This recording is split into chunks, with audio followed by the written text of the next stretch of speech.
Центр Азия сайтынын маалыматына караганда, бүгүнкү күндө Түркменистан Республикасынын Ташагуш шаарындагы аялдар колониясында сойкулук кылган деген айып менен 37 аял жаза мөөнөтүн өтөөдө.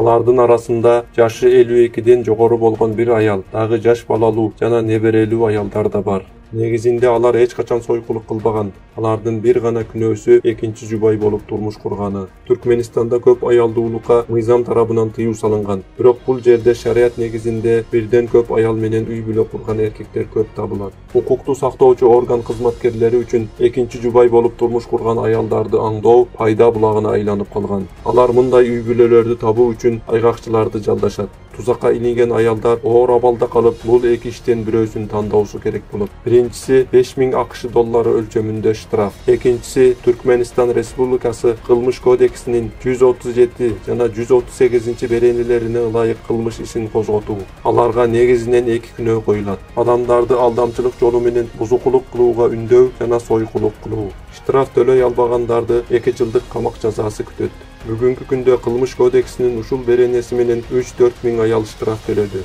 Бирок штраф төлөй албаган 37 аял болсо сойкулукта айыпталып жаза мөөнөтүн өтөөдө. Түркменистан Республикасы Орто Азия мамлекеттери ичинде эң жабык зона болуп, өтө катуу жана тоталитар режими менен айырмаланып турат.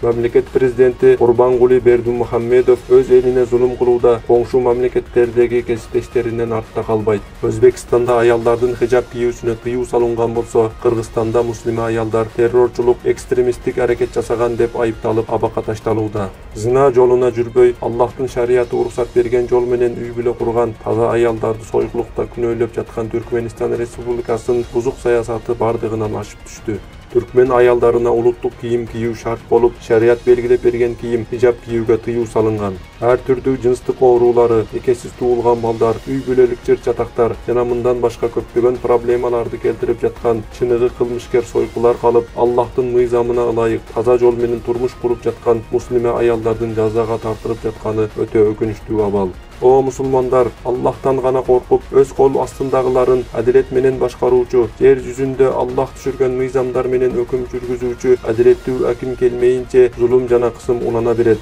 Шариятка амал кылган момун мусулмандар кылмышкер сыяктуу жазага тартыла берет. Колонизатор капырлар өзүнүн бузук түзүмдөрүн сактап калуу үчүн бар күчүн коротуп жаткан бир мезгилде биз мусулмандар эмнеге Аллахтын динин бийик кылууга аракет кылбайбыз? Акыры бул бузук вакыйлыкты өзгөртүүгө аракет кылуу менен бул дүйнөдө улуулукка, акыретте болсо Раббибиздин ыраазычылыгына жетишебиз го. Аллах Таала айтат: акыйкатта коом өздөрүндөгү нерсени өзгөртмөйүнчө Аллах аны өзгөртпөйт.